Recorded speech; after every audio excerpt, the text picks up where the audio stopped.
Hello, and welcome to The Commonwealth, your podcast about community development in Detroit and other urban communities. This is your host, Dana Thompson, law professor and attorney. This podcast explores the various projects, laws, policies, ideas, and activities used to address the pressing issues facing Detroit and other urban communities.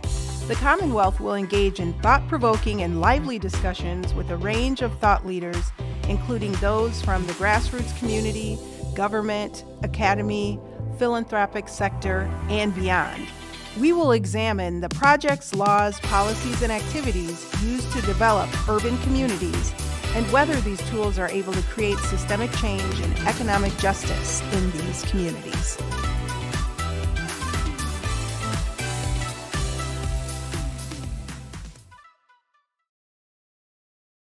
Welcome. This is The Commonwealth, a podcast about community development and racial, economic, and social justice in Detroit and other urban communities. In this broadcast, I'm honored to be joined by the Venerable Malik Yakini, co-founder and executive director of the Detroit Black Community Food Sovereignty Network. DBCFSN operates D-Town Farm, the largest urban farm in Detroit, and DBCFSN also spearheaded the Detroit Food Commons Project, a 31,000 square feet community development project that we'll be discussing during this episode. Malik is a lifelong Detroiter and has been involved in the Black liberation movement his entire life. Prior to co-founding DBCFSN, Malik founded and ran Inseroma Institute, an African-centered school for 27 years. Malik is adamantly opposed to the systems of white supremacy, capitalism, and patriarchy. He extensively contributes to developing the international food sovereignty movement involving Black communities across the diaspora, including in the Americas, the Caribbean, and Africa. He's a founding member of the National Black Food and Justice Alliance. Malik is also a guitarist for his band, Mollywop. Thank you, Malik. It's such a pleasure. Thank you very much. It's a pleasure to be here. Yes, it's a pleasure to see you. Well, so at this point, you were supposed to be on sabbatical, enjoying some much-needed time off after your many years being involved in the Black liberation movement. But where are you now? Could you talk about, how things are going? Yes, I'm still serving as executive director of DBCFSN. Okay. And the major project we've been working on for several years, the Detroit Food Commons, which is scheduled to open in May of this year, had some construction delays. And so because I was one of the persons stewarding that project, as much as I hated to delay my sabbatical, which was supposed to start this January, I did delay it so I can see this project to the finish line, and I'll start the sabbatical June 1st of this year. That sounds wonderful. So what are your plans during your sabbatical? Well, my first plan is really to sit still for a while, because I've been very active for the last 5 decades, and so part of what I'm going to do during the sabbatical is reflect on my own life and really try to make meaning of my life. What just happened the last 50 years? What were the successes? What were the challenges?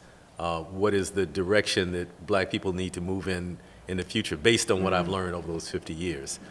But also I'm going to sit still long enough to let the universe reveal to me what I should be doing for the next part of my life, my post-retirement years. So I certainly have some ideas about that, and I'm certain it's going to involve food sovereignty in the African continent, but it may involve more as well. So I plan to reflect and kind of allow the universe to talk to me and point the direction for what's next. Oh, and I'll be writing a book. That's the main thing, actually. Yes. So, part of the reflection is going through my archives, which I have tons of video footage.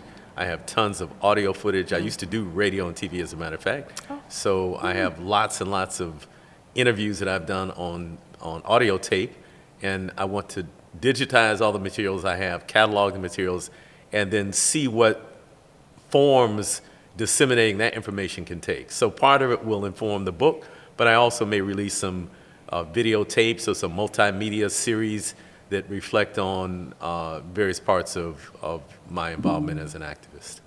Sounds fantastic. I can't wait to read the book and see all of the content that you release. I'm really excited about that. So can you just talk a little bit more about why you got involved in the food sovereignty movement, and then explain what food sovereignty means? So maybe I'll start by explaining what food sovereignty means. Okay. And I'll also say that our organization, which is the Detroit Black Community Food Sovereignty Network, changed our name in September from the Detroit Black Community Food Security Network. So maybe I'll talk about the difference in food security and food sovereignty, and then answer your question as to why I'm in this. So food security at its most basic level means that a community, and usually we use the term community food security because we're not just referring to individuals, but the term community food security means that all of the members of a community have adequate amounts of culturally appropriate food at all times. And while that certainly is a noble goal and a goal that we should be surpassing in a country as wealthy as America, nobody should be hungry in America. And that's basically what food security deals with, people not being hungry, people having enough calories in their diet to do what they have to do on a day-to-day basis. And while that is a noble goal and a goal that we should be surpassing, clearly we're struggling for something more than just people having full stomachs. And that's something more that we're struggling for is what many people call food sovereignty. So food sovereignty is a term that was coined by an international peasant organization called La Via Campesina that is very active in South America, Central America, Europe, and Africa, and also has some presence in the United States.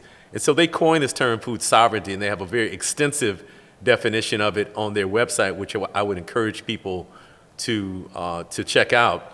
But the basic definition of food sovereignty is that the people who are producing and consuming the food are shaping and defining the food system. They're not just end users of a system that is determined by market forces. And so I'll give you a concrete example of the difference in food sovereignty and food security. Some people might say that in order to solve the problem of the lack of access to high quality, nutrient dense food in the city of Detroit, we should encourage Walmart to move into the city. So while on one level that might provide greater access to food and might even address the food insecurity problem, it certainly doesn't give the Detroit residents any say-so in shaping what that food system looks like, in owning the food system, and in assuring that the benefits of that food system are distributed within the community that is spending that money. Right. And so most of the work that we see around hunger is work that's addressing food insecurity. But we want to expand the discussion because it's our view and the view of many other people around the world that the food insecurity that we face is directly related to us having a lack of food sovereignty. That if you look at the African American experience on a historical timeline, black people left the South in large numbers during the Great Migration in the last century, and leaving the South many times meant being disconnected from land, and so the ability to really provide our food was compromised because of our fleeing the often racist conditions in the South. And then once we got to places like Detroit, where we had vibrant business districts like Black Bottom and Hastings Street, which were destroyed by the federal highway system. And the same is true in many other cities throughout the United States, not just Detroit, but often when highways came through, they would find the areas that had the lowest property values, which were inevitably black and brown areas. And so in the face of us being disconnected from the land in the South, of the kind of mini economies that we had in cities like Detroit being disrupted by the federal highway system, we now find ourselves in a situation where we are easy fodder for other ethnic groups that might want to come in our community and set up businesses, particularly retail food businesses. So our organization pushes back heavily against that kind of extractive economy, where others come into our community primarily employ their own families and distribute very little of that money within our communities. And so food sovereignty also deals with the aspect of where do the profits from the food go? Are they extracted from a community, or are they circulated in order to improve and empower that community? And so those are some of the reasons that I'm involved in food sovereignty, because I'm concerned about us having non-extractive circular economies, not just in the food realm, in all aspects of economic development, but particularly in food, because food is something that, regardless of your religion, your ideology, your sexual orientation, everybody is obtaining food basically every day. I mean, some people, may have trouble getting that, but the vast majority of the population is eating 2 or 3 meals a day, and usually there's some economic exchange that takes place in relationship to people obtaining food. And so we want to control the food system that provides our food, from deciding what we're planting, deciding the methods of growing, because there's cultural aspects to this also. The current capitalist system that we live in prioritizes profit and does not prioritize a healthy relationship with the earth. Whereas on the other hand, if we look at the kind of historical, cultural underpinnings of black culture and many other indigenous cultures around the world, there's a value for being in right relationship with the earth, and for seeing the earth as kind of a co-partner in the production of food, not just something that we can extract from. Right. And so even the way we approach agriculture is defined by our culture. And so we want to make sure that we are controlling, again, the whole food system, from what we plant, how we plant it, how it's processed, where it's sold, what happens to the post-consumer waste. All of those things should happen within the context of our community as much as possible. Now, we know that, no time in the near future are black people going to control 100% of the food that we consume, but we're trying to start models, microcosmic models of what might exist in the future if we stay focused and we exhibit self-determination. So we're hoping also that as we can create a small model in Detroit of a closed-loop food economy, that other people in other cities around the country can also replicate in part or in whole what we're doing here in the city of Detroit. Absolutely. So a very significant piece of this is anti-capitalistic. Well, our organization is an anti-capitalist organization. We think capitalism is a terrible system for human beings and for the planet. But we're also realists, and we know that capitalism is not going to just fade away in the next 2, 3, 4, 5 years. And so we're functioning within a capitalist system as we're trying to undermine it. And so the things like co-ops become a way of building a community consciousness around the collective welfare, as opposed to the kind of capitalist idea that those who already have lots of money should be determining what happens in communities and should control the institutions in those communities and should be the ones that profit from that. So yes, we're anti-capitalist, and we are trying to move thoughtfully within a capitalist economy to move people's consciousness away from the monopoly that capitalism has on our minds now. Great. So a couple of other definitions, or one other definition I'd like you to explain, is the difference between food desert and what you call food apartheid. So in 2007 or so, Murray Gallagher, a researcher out of Chicago, came to Detroit and did a study that was entitled "Examining the Impact of Food Deserts on Public Health in Detroit." The previous year, she had done a similar study in Chicago called "Examining the Impact of Food Deserts on Public Health in Chicago." And so while Murray Gallagher did not create this term, her studies helped to popularize the term. Okay. The term actually developed in the UK in the post-World War II period, and the United Nations began to use it, and then it became popular in the United States over the last 20 years or so. And while that term was useful, I think maybe initially it helping people to conceptualize the disparities that exist in various communities in terms of their access to food, the term is also problematic. And I'll kind of lay out some of the ways that we think the term is problematic. The first thing is that most people conceptualize a desert as being a naturally occurring phenomena, that just like we have forests and we have oceans, we have deserts, and these things just occur, and that's part of the experience on planet Earth, even though we know that human activity can spur desertification also. But most people think of it as just being a naturally occurring kind of ecosystem. And we don't want people to convolute what is happening in the food system with what happens in deserts. That is to say that the disparities we see in the food system are not some naturally occurring occurrence. They are the result of intentional policies that have intentionally created disparities both in wealth and also in who has access to food. And so using the term food desert invisibilizes that intentionality. That's the first reason it's problematic. The second reason it's problematic is that it's not a term that was really developed by the people who live in areas that have poor food access. It's a term that was imposed on those areas.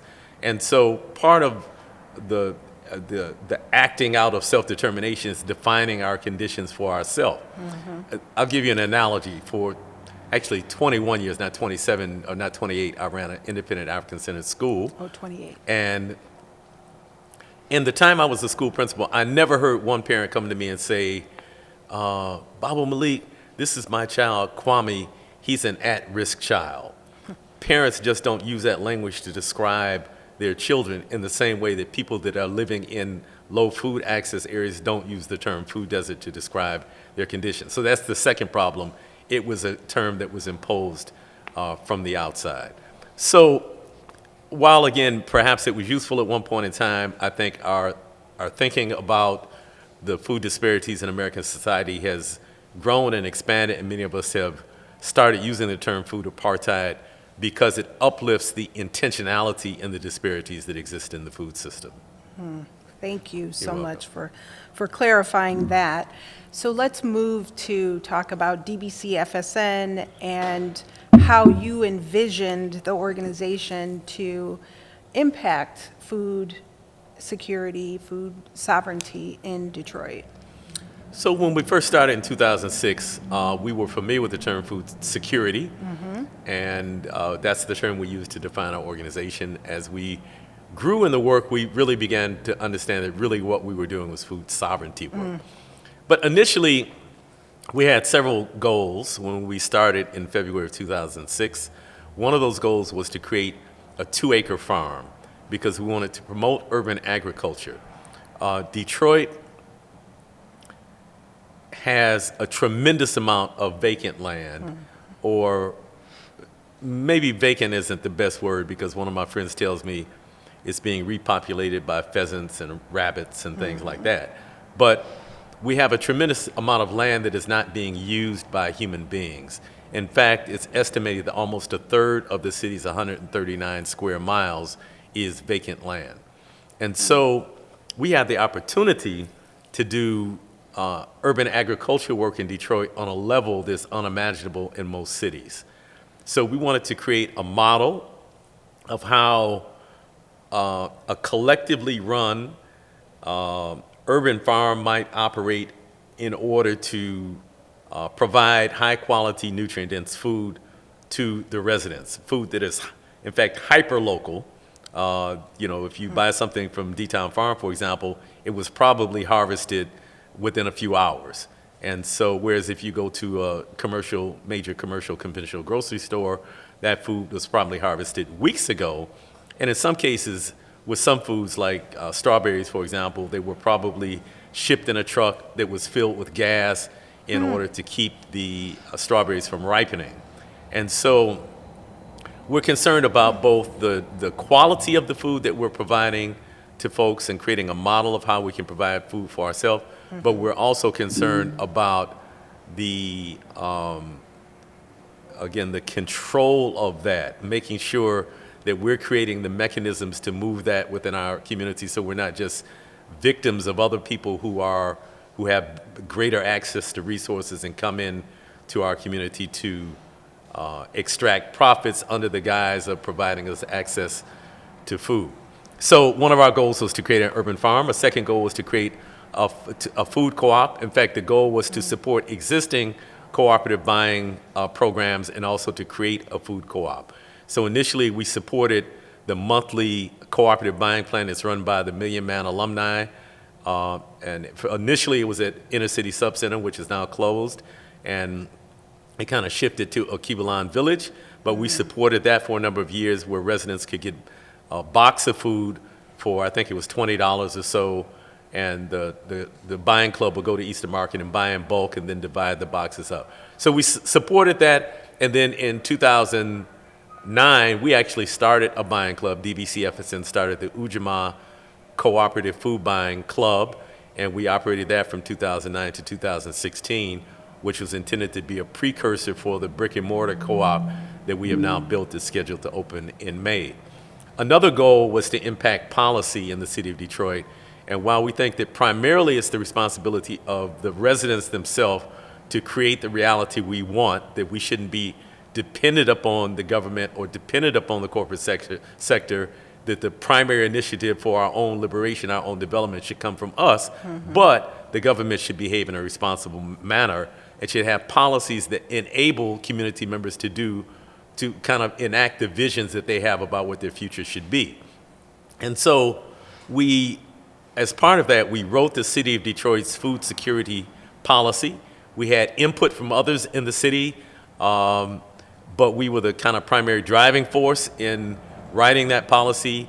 And then the policy called for the creation of the Detroit Food Policy Council, which we also stewarded into existence, and I chaired for the first 2 years. We intentionally built term limits into it so that we wouldn't have the same leadership for an extended period of time, and we want to intentionally cultivate new leadership and bring them into the Food Policy Council. So the Detroit Food Policy Council continues to function. Although DBCFSN stewarded into existence, it's its own entity. We don't control it. In some ways, it was a gift to the people of the city of Detroit.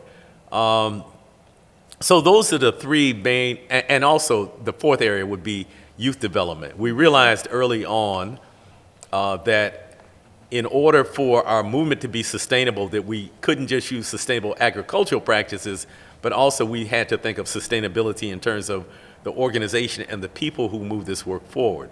And so we have two youth programs now, the Food Warriors Youth Development Program and Food and Flavor. The first program is for elementary school students, the second for high school students, that teaches them how to how to grow food and raise bed gardens, teaches them how to harvest and prepare that food in healthy ways. We also impact the parents because most times, children are not the ones buying the food. So at the elementary schools, we also have tastings and recipe days for the parents where we impact the parents so that we can try to change what's happening in the home in terms of the foods that are being consumed. Again, the four areas that we identified at the founding of our organization in 2006 were urban agriculture, policy, youth development, and cooperative buying, and we have stayed very closely to those original goals and have made great strides in all those areas since then. Fantastic. So let's move to talk about the Detroit Food Commons project, because you talked about the Detroit People's Food Co-op. Yes. And the idea that led to the co-op, and I'd like to just hear more about how the Detroit Food Commons project developed, and how you see the food co-op being realized in that project. So, as I mentioned, when we started the organization in 2006, one of our initial goals at the very first meeting was to support existing co-ops and to start a new co-op. Many of us had been members of the Cass Corridor Food Co-op, which had several locations, but its second to last location was on Cass and Willis, and many people remember it from there. And so, from the very beginning, this was one of our goals. And so, I mentioned we started the Buying Club in 2009, which continued until 2016. But in 2010, we started working in earnest on creating a food co-op. And so we started in 2010 with a feasibility study that included about 300 surveys that we had done of people at farmers markets and grocery stores around the city of Detroit.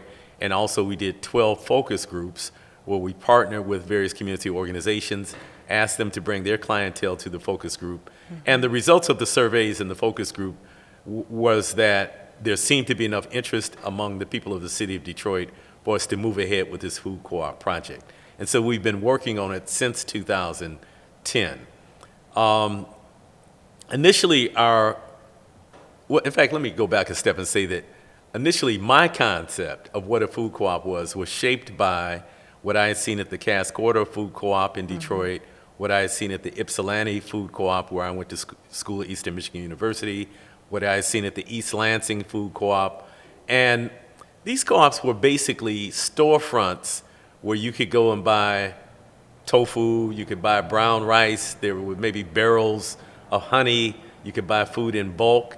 And at that point in time, in the 70s at least, when many of those co-ops emerged, and within the co-op movement, we call that the third wave of co-op development. There were two previous waves of robust co-op development in the United States, but this third wave that came in the 1970s, many of these co-ops were kind of counterculture co-ops, and at that point in time, they might have been the only place in town to buy brown rice. They might have been the only place in town to buy, where you could buy tofu. But now, as they sometimes say, the radical thought of the 70s has become the common sense of, of this decade. So you can go plenty places now and buy brown rice and buy tofu and buy honey and things like that. So the landscape has changed. But initially, my concept of what a co-op was shaped by those stores, which were pretty much small storefronts with limited product lines. As we started discussing developing this co-op, one of DBCFSN's members, a brother named Robert Polk, advanced this idea of creating a supermarket. Frankly, and I want to really acknowledge this brother because frankly at the time I couldn't see it. My vision hadn't developed to that point. So people like to credit me as being the visionary for this co-op, and I have to really tell you the truth that at the beginning, my vision of it was limited to what I had seen in these storefronts. And he introduced this idea of this larger grocery store-like co-op. So as we began to research co-ops around the state, and I started visiting different co-ops and seeing how they were operating and interviewing the general managers, I visited the Kalamazoo People's Food Co-op, and Chris Dilley, who you met earlier today, who is the interim general manager at the Detroit People's Food Co-op, was the general manager at the Kalamazoo People's Food Co-op. I was greatly impacted by this visit because they had a community space where community members could meet, and they had kitchens attached to the store. And so that influence kind of brought those elements into our thinking. And so now we're thinking about a complex bigger than just a grocery store, but having these other elements of the kitchens and the community space also. And so what ultimately evolved was a building after, and let me say this, go back another step, and say that we searched for buildings that already existed that could accommodate these multiple uses and also could accommodate the kind of parking that we need for a facility like that. And there were no existing buildings in the North End. And we had already, based on research, decided that we wanted to be in the North End because of the kind of mixes of incomes that exist there and the need that exists for a grocery store. So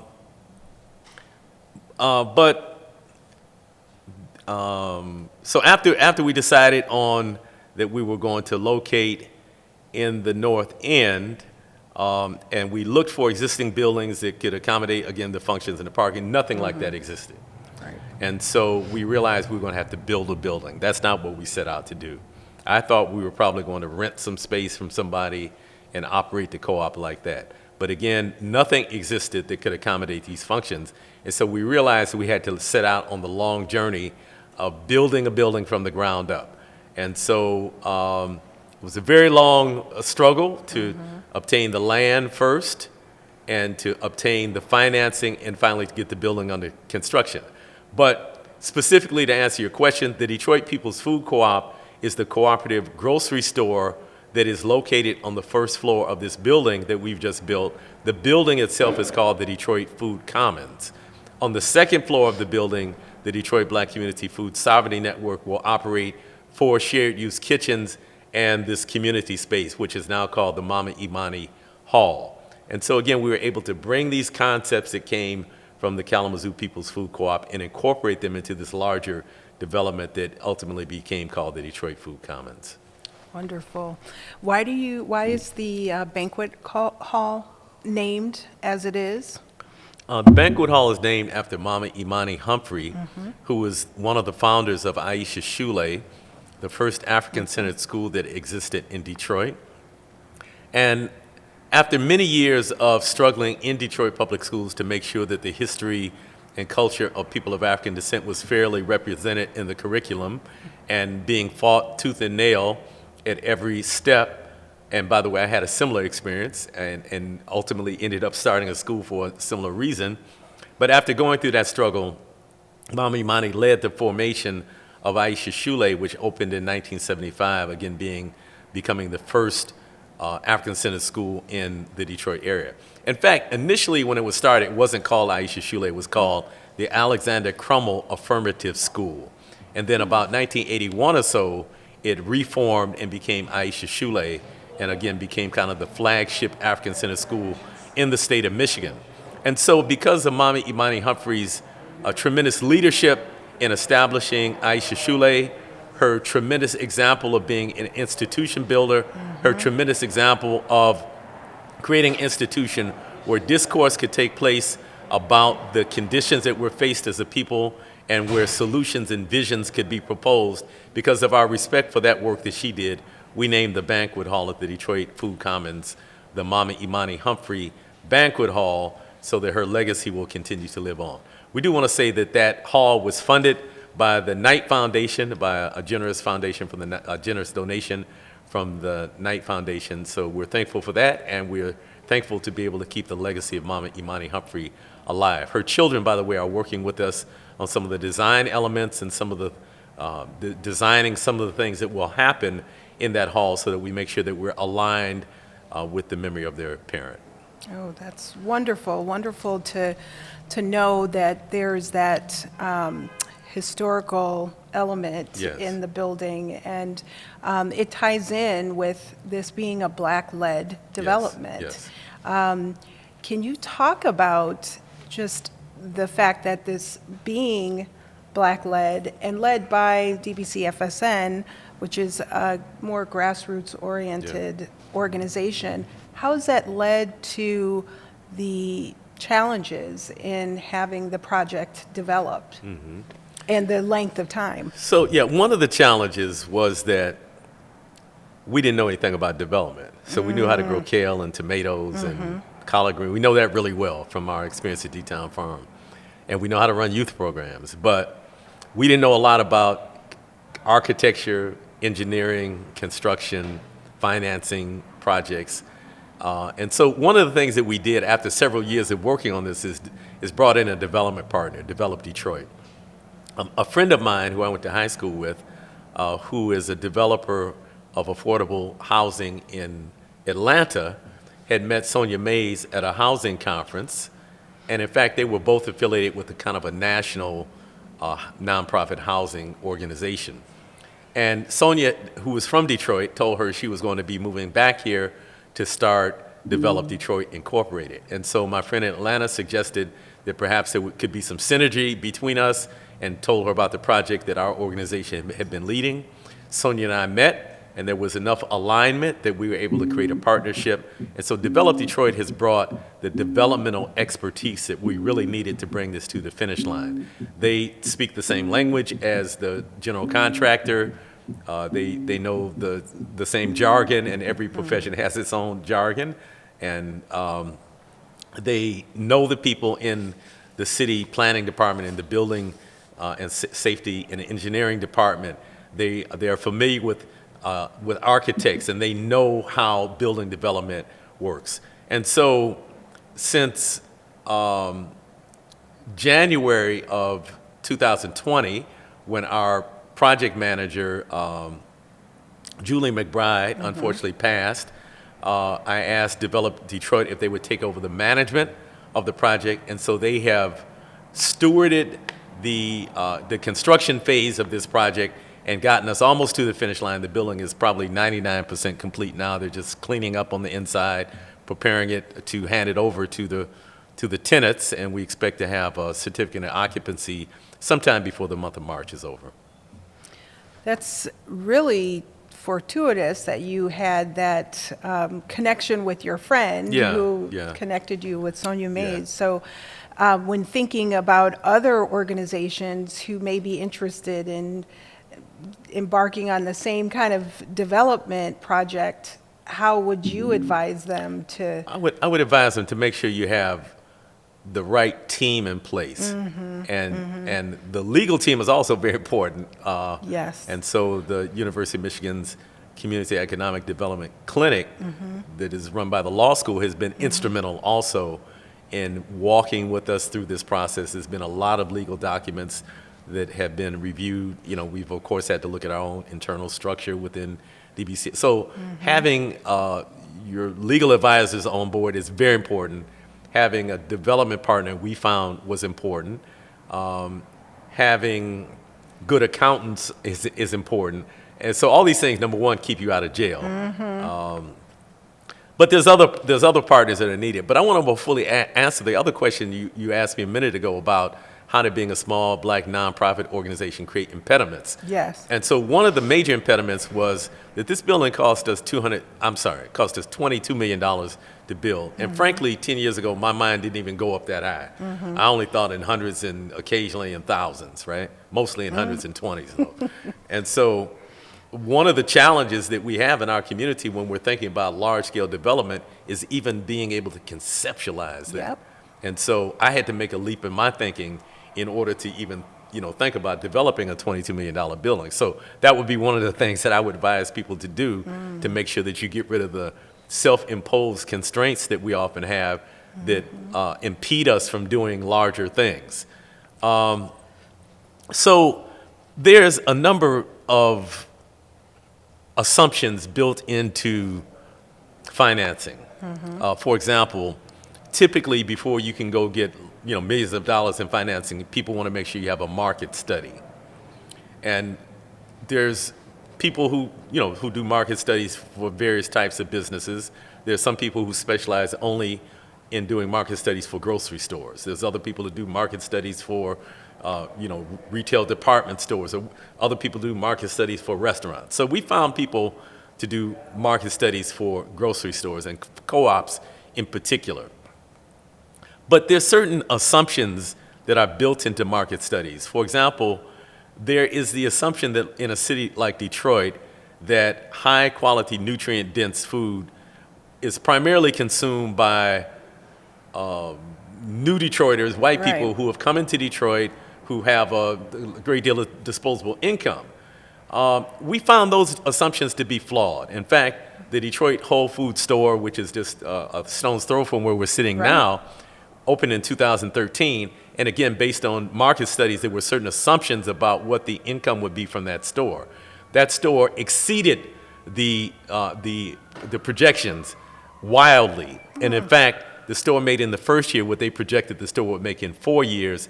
And I'm told the store is now, per square foot, the best performing store in the whole chain.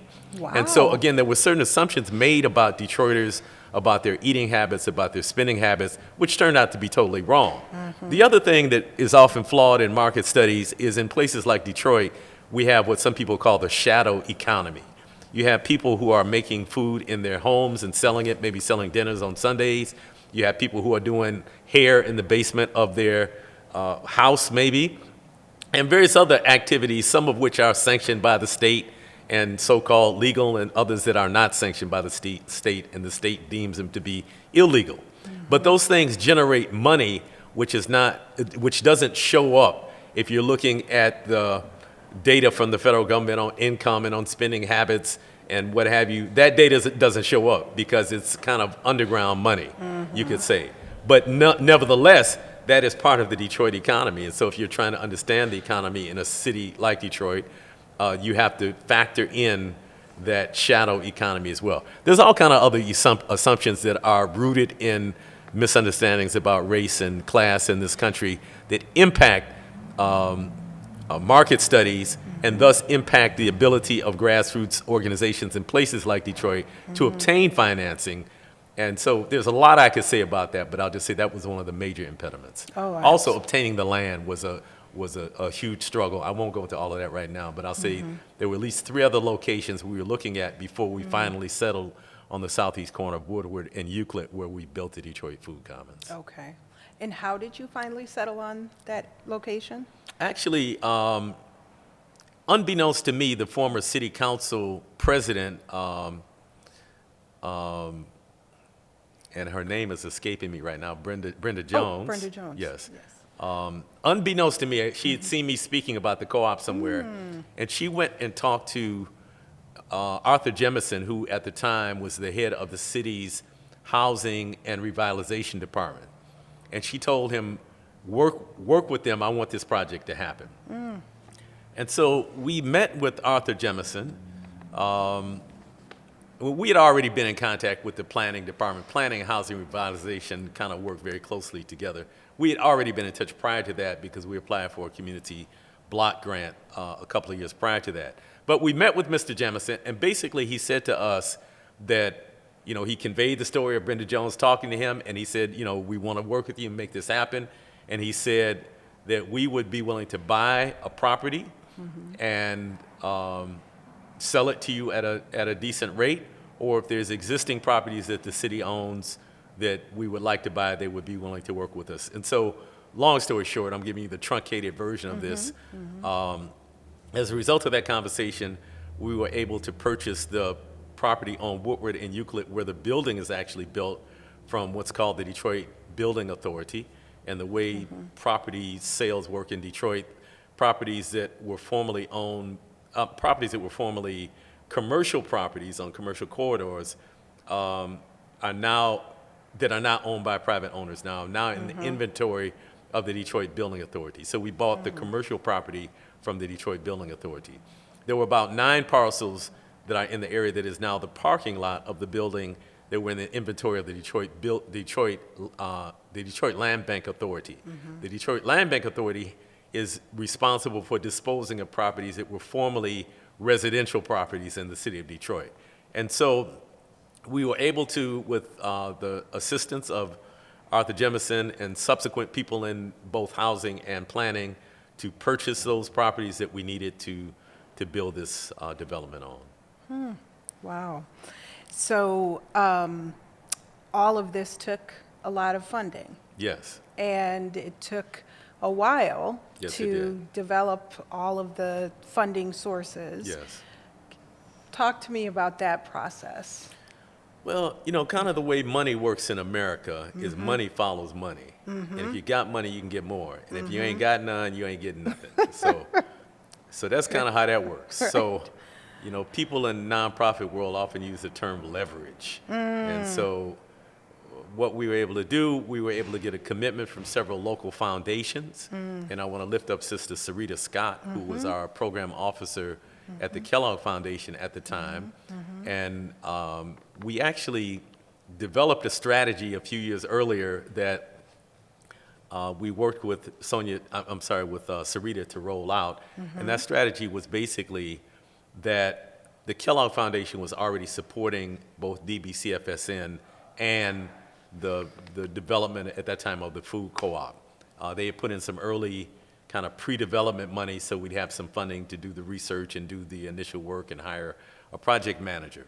And so the strategy was to get Kellogg to say to the other local foundations, we're supporting this program, we think it's a good project, and we think you should too. And so really Sarita took the spearhead on that and convened several local foundations, and there were several meetings where we had discussions, and as a result of that, we were able to get about $6 million in grant funding from local philanthropy.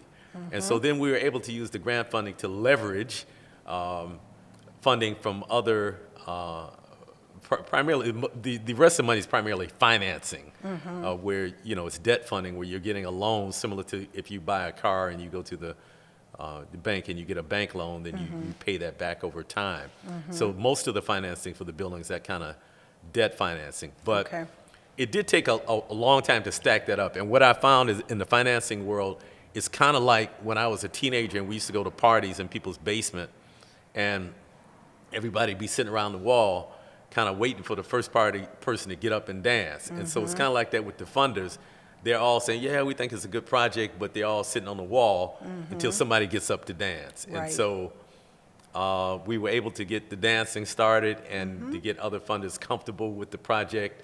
And eventually we were able to get the $22 million that we needed to build this. Now, it didn't start out at 22, let me say Right. that.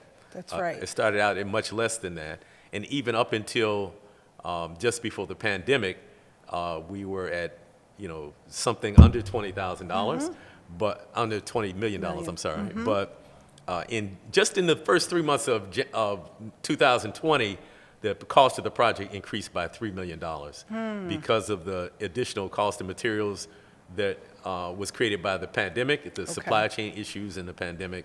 And so we instantly, where we thought we had closed the gap and we had all the money, then we had a $3 million gap. So there were a number of trials and tribulations related to getting the money in place, but we persevered and we did it. Absolutely. Yeah, I mean, again, this speaks so much to the importance of partnerships Yes. and the relationships that you have with Yes. people in the community.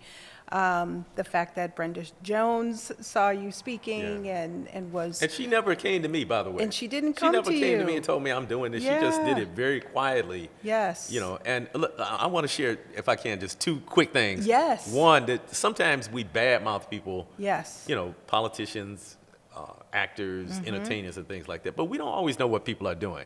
So That's in the case true. of Brenda Jones, she did this not for some accolades, not to get her picture in the paper. And she didn't even tell me she did it. She just did it quietly, but it made a huge difference. Absolutely. The other thing is we had a professional athlete, a former member of the Detroit Lions, who made a significant financial donation to this project. In fact, the money that he put up was really the money that we were able to use to purchase the land that we built this on. Wow. He did not, I had to almost beg him to take a picture with me, handing me the check, because he didn't want the publicity. He wasn't doing it for accolades. He was doing it because he supports this project. And it just really opened my eyes, because there's no telling what other musicians, actors, athletes, are doing things quietly Yes. to move things forward. And so it just made me much more maybe forgiving and much less judgmental of people. And we hear lots of criticism. Oh, athletes should be doing this and singers should be doing. You don't know who's doing what. Prince, after he died, it came out he was giving all kind of money to all kind of black organizations and didn't want the publicity. Right. And so, we just sometimes need to be less judgmental about people. Absolutely, absolutely. It's also interesting to see the impact of Black women in their different positions. Sarita Yes, Scott, yes. who you just talked So about. this is the untold story about this whole project, really. So yourself, Sarita, Sonia Mays, and several other people. There's people in all of these foundations locally, Yep. Black women who quietly are pulling levers and making things happen. There's Black women in the city government who are quietly pulling levers and making things happen.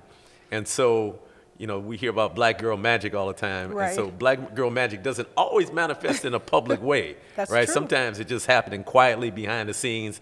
And I can tell you for sure that there was some serious Black girl magic happening behind the scenes that helped this project come to fruition. Yeah.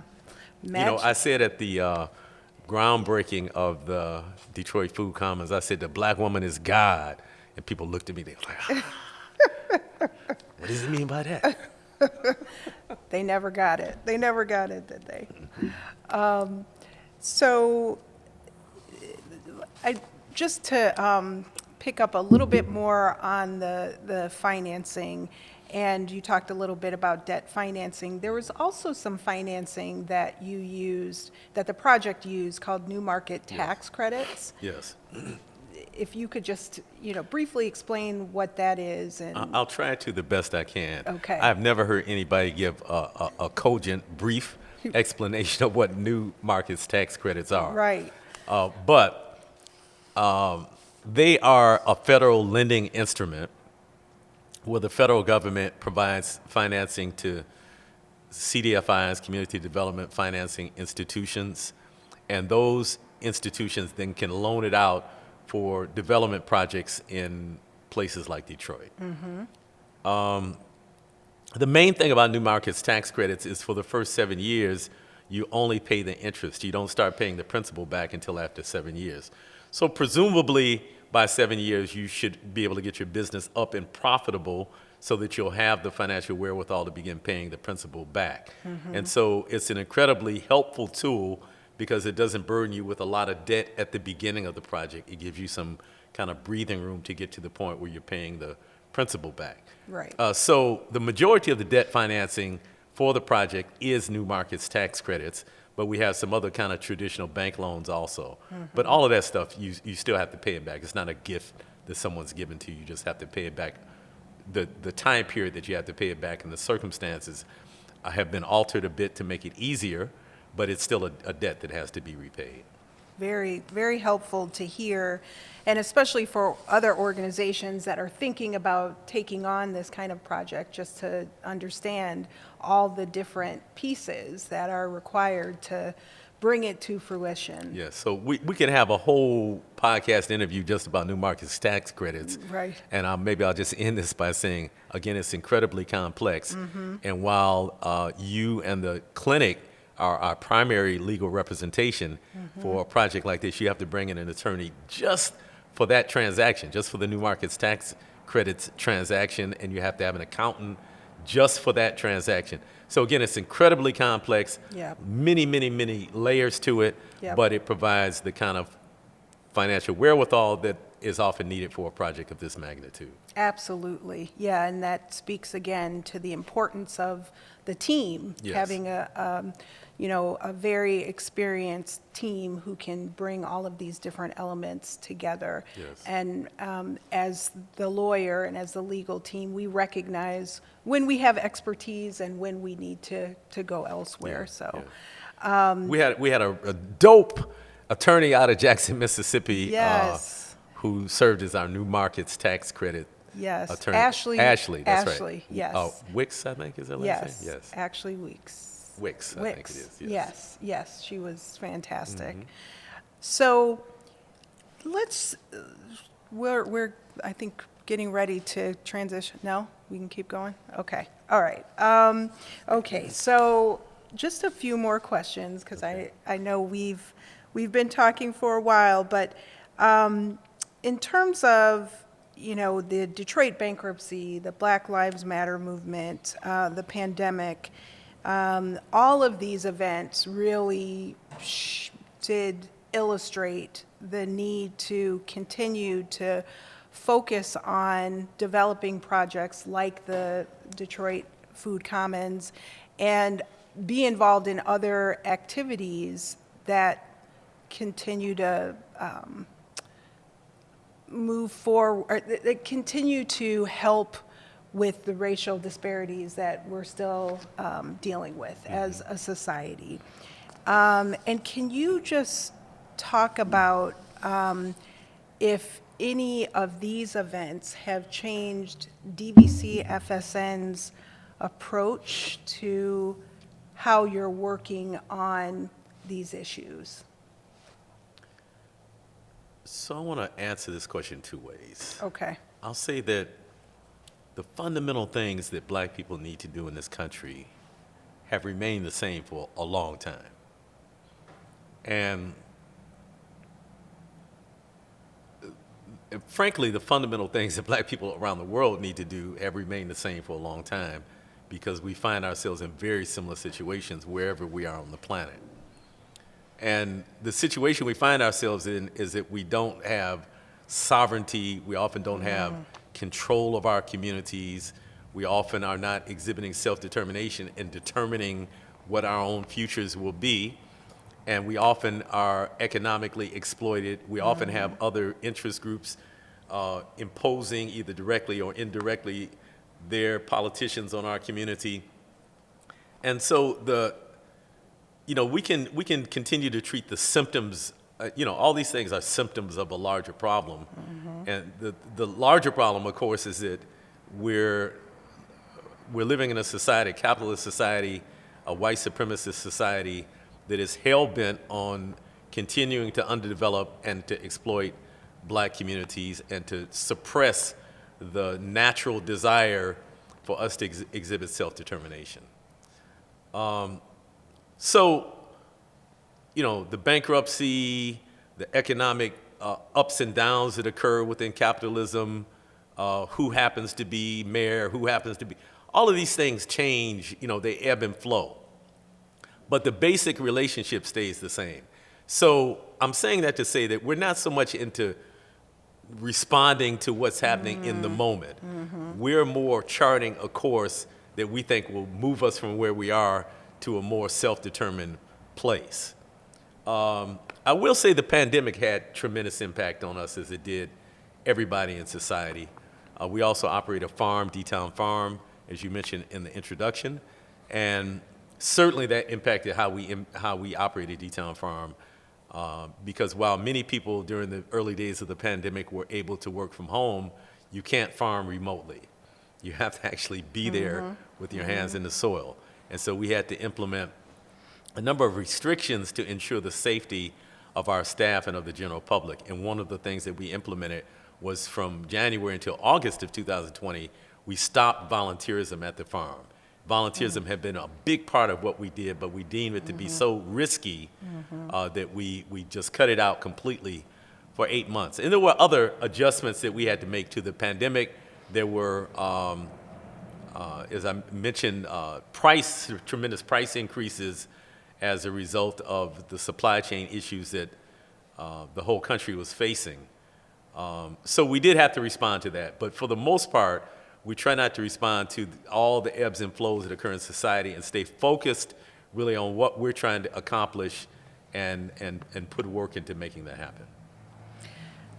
How do you think the Detroit Food Commons project can inspire similar types of projects within the city of Detroit and nationally in other urban areas that are predominantly black and brown? So I'll start with the national picture. We are part of a national cohort of black-led co-ops, and we are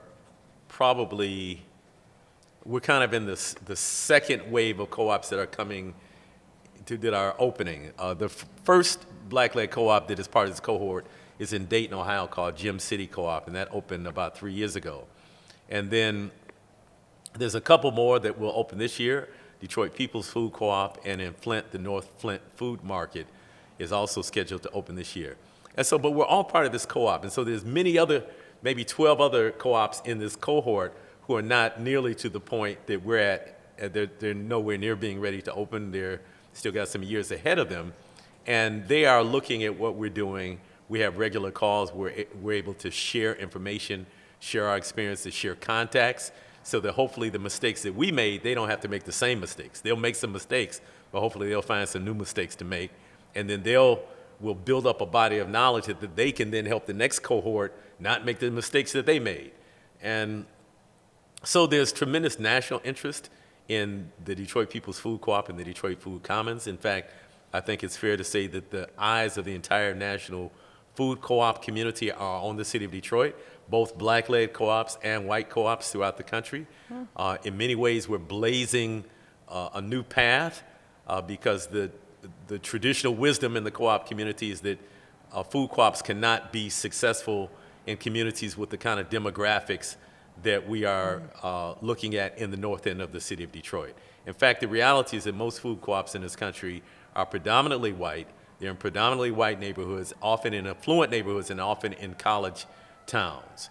And so even the wisdom that goes into constructing and interpreting market studies is based on some of those assumptions. So maybe I'll put a period in it there. Okay. Let this pass.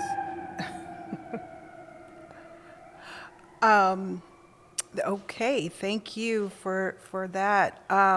In terms of how the Detroit Food Commons can bring to fruition your vision of Black liberation, how do you see it I guess, accomplishing your broader vision. And do you see it, I guess, I got you. I haven't I thought got through you. this. Okay, Okay, I got you. yes. So first of all, I want to double back again because I didn't answer the second half of your first question. 'Cause I'm- You asked yeah. about local impact and national impact. Yes. So I talked about the national impact. Yes. But also there's tremendous interest in the city of Detroit. So a couple things that we've done that I think people are looking at. One, this is a black-led, unapologetically Yep. black-led development. DBCFSN is a black nonprofit organization. Develop Detroit is a nonprofit organization led by a black woman. We have partnered to build this building. I don't know that anything like this has been done in Detroit in several decades. So many people are looking at this, and not only were the two organizations that led the development black, but we intentionally hired a black-owned architecture company. We intentionally hired a black general contractor. So the kind of model that we've created, many people are looking at, even if they're not developing cooperatives, just the kind of model of development. We had hoped and still hope that at some point that the Detroit People's Food Co-op will have multiple locations. And so what we want to do is establish this first one, create a successful business model, and then look at the possibility of expanding to other parts of the city. But I can tell you also that our presence and our work over the last 14 years or so has also stimulated thinking about cooperative development in general, about cooperatives as a way of building a more robust economy in the Detroit black community. Finally, or Oh, no. I didn't I'm not get to gonna- this. I'm sorry. Oh, yeah, the other question that I, Remind me of the other question. See, this is what happens when people right. ask me two-part questions. I usually remember one and not the other. and I always tell my students, don't ask compound Yeah, questions, yeah. and I'm guilty of that. No, my question was about the Detroit Food Commons and how you envision that accomplishing Oh, yes. your goal of black Yes. liberation. So let me say clearly that community gardens and cooperative grocery stores are not going to end capitalism. Okay, let's be clear that this is a protracted process.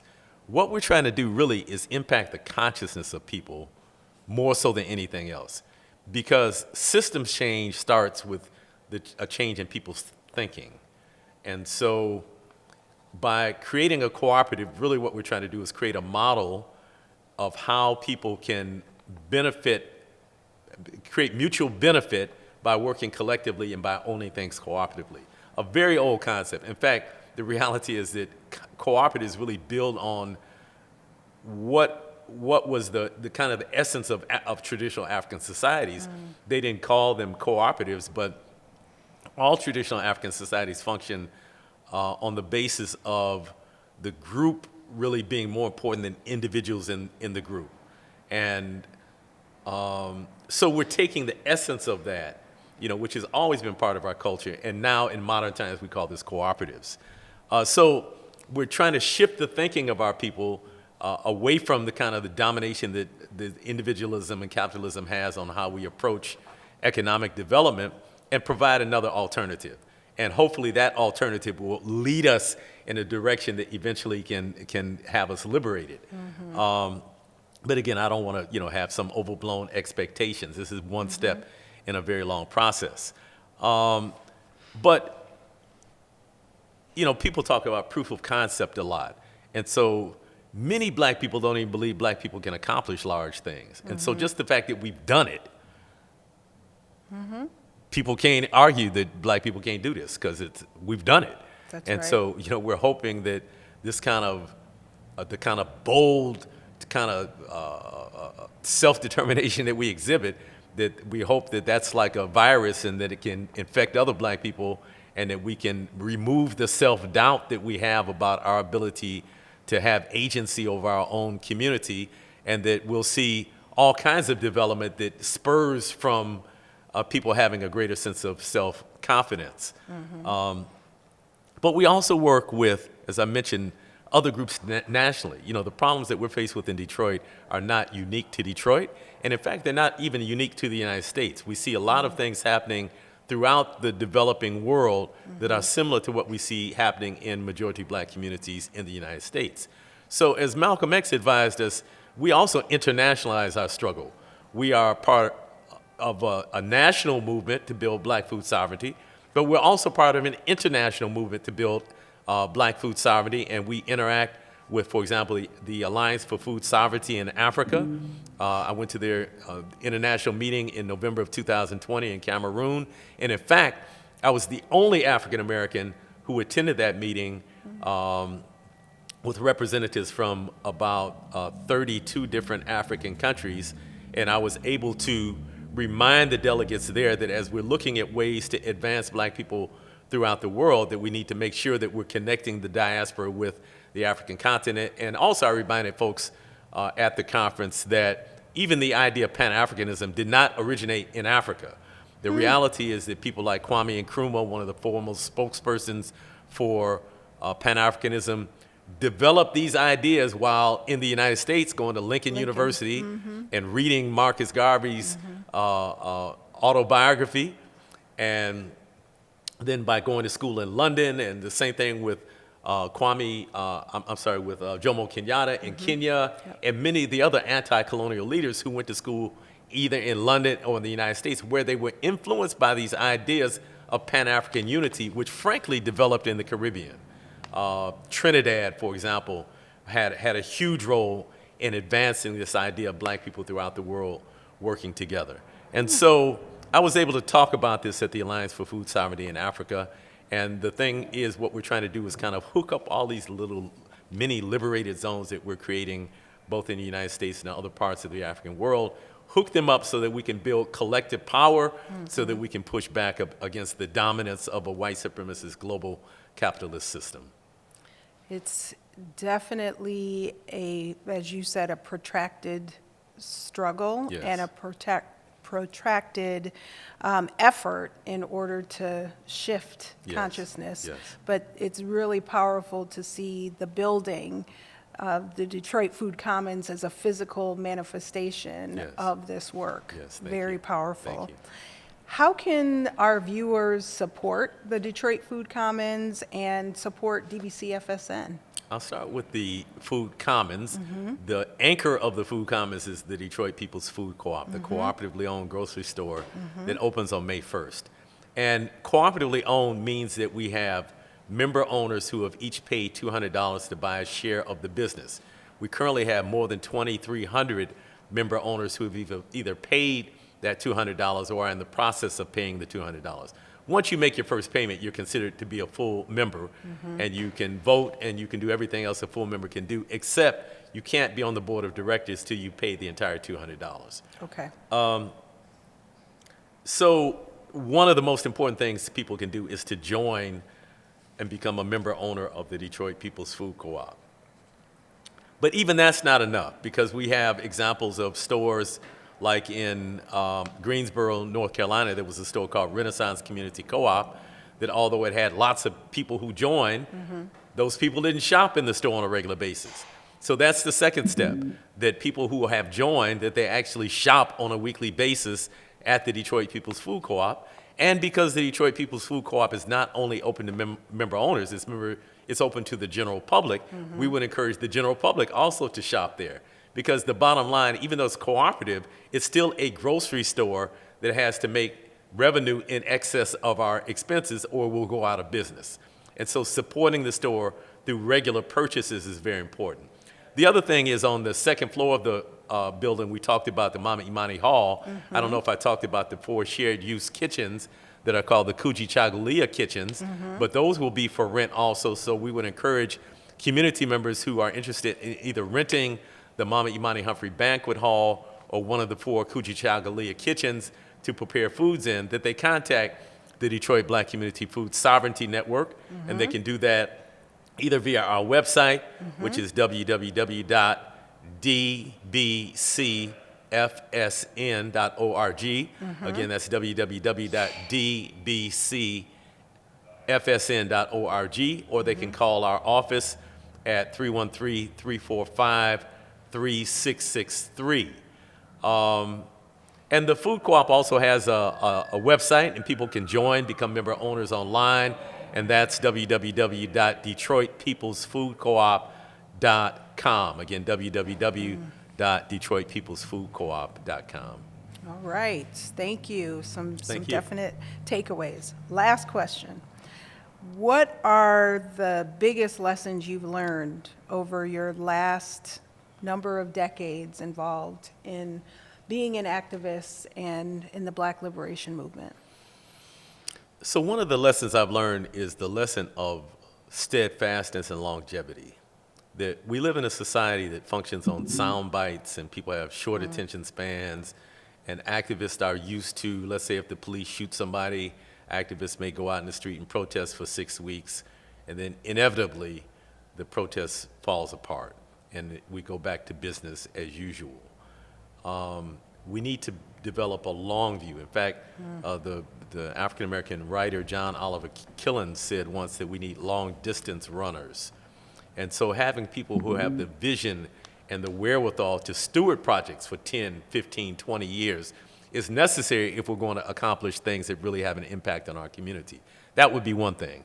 The other thing I would say that people need to be very clear about their values and never to compromise their values. And clearly, you know, we have some values that guide DBCFSN and guide the co-op and guide this development. I'm not going to go into all of those right now, but clearly those values are based in justice and equity. And so it's incredibly important that we have people who stand resolutely on the values that they hold and don't compromise them, because it's so easy in this society to be bought off. There's all kind of rewards for compromising your values and by, you know, towing the party line of the kind of dominant society. And so having people who are steadfast is extremely important. Having vision and having collective vision is important, because everything that manifests in the physical world starts in somebody's head, starts as a vision. And so unchaining ourselves, unleashing ourselves from the constraints of the current society and what they prescribe that we should or should not do is extremely important, so that we can think of solutions that are outside of the box, that are innovative, and that will truly impact our community. That's something that's also important. Moving in integrity is extremely important. This project in many ways is based on trust. The fact that we have 230 members who have joined a business that does not yet exist. You know, we have the building, it's not open, but people have the faith that the $200 that they paid is going towards something that is actually going to benefit the community. And the reason they have that faith is because we have a track record. We've been able to move in integrity, and we try very hard to make our words match with our actions. And so moving with the utmost integrity at all times is a necessary element of building trust within the community. What I often see happen in our community, for example, is we have become so used to people not doing what they say that, let's say if somebody says, we're having a community forum and it starts at 7 o'clock. Half the people are going to show up at 7:30 because they're thinking, oh, they're not going to start on time, no way. And so that becomes part of the culture, that we don't expect people to do what they say they're going to do, and we can't build the kind of faith and confidence in each other that's necessary to do large projects which might be risky. You know, if we can't build trust on low-risk things, then we're not going to be able to get to the high-risk, larger projects. And so it's imperative that each of us move with integrity and that we match the words that come out of our mouth with our actions. There's many other lessons that I've learned, but those are some of the lessons that I think are important. Well, thank you so much Thank you for so much, Dana. sharing your words of Thank you. wisdom and for your leadership. Thank you. And I'm so looking forward to shopping in the Detroit People's Food Co-op. Thank you. I'm a member myself. Good. So Great. yes, I'm really so ecstatic that this project is going to be opening Thank you, soon. and thank you for all of your help in getting us to the finish line. Absolutely. All right. All right. Take care. Thank you. This has been the Commonwealth Podcast. The Commonwealth is a production of the University of Michigan Detroit Center and the University of Michigan Law School's Community Enterprise Clinic. The Commonwealth is hosted and executive produced by me, Dana Thompson. It is executive produced by Theodis Ship III, with production support from Tiffany Chang and Akita Kotian.